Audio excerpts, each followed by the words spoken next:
පිපිමල් පරව විසිරී ඇත දෙරණ මත විහිදු සුවඳ ඉදිරියටත් මියනු නැත. ඔපවත් කරන්නට සුවඳ අපරිමිත නිම්නැති තරම් පිබිදෙන්නට කැකුළු ඇත. විශ්වාසයක් තිබ්බා.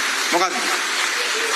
දැන් මේ ව්‍යාපාර පටන් ගත්ත අය ජීවිත පරිත්‍යාග කරා පිපිමල් පරව විසිරී ඇත දෙරණ මත. පිපිච්ච මල් පර වෙලා ගියා. හැබැයි විහිදු සුවඳ ඒගොල්ලෝ දීපු ආදර්ශ ඒක මියන්නේ නැහැ. ඒක හැමදාම ඉදිරියටත් හැමදාම තියෙනවා. ඔපවත් කරන්නට ඒ සුවඳ අපරිමිත. අන්නේ සුවඳ නැවත ඔපවත් කරන්න නිම්නති තරම් පිබිදෙන්නට කැකුළු ඇත. පිබිදෙන ගොඩාක් જાති නැවත මල් පිපෙන්න නිම්නති තරම් පිරිසක් ඉන්නවා කියලා උන්ට පුදුමාකාර විශ්වාසයක් තිබ්බා. ඒ විශ්වාසය හරි ගියාද නැද්ද? ඒ විශ්වාසය පළදරුවා. ඒ විශ්වාසය හරි ගියා. අපිට දසදහස් නෙවෙයි ලක්ෂ ගණනින් ජනතාව එකතු වෙලා මේ ව්‍යාපාරය අපේ රටේ පාලන බලය හොබවන ව්‍යාපාරය බවට පත් කරන්න පුළුවන් උනේ මෙන්න මේ විශ්වාසෙත් එක්ක.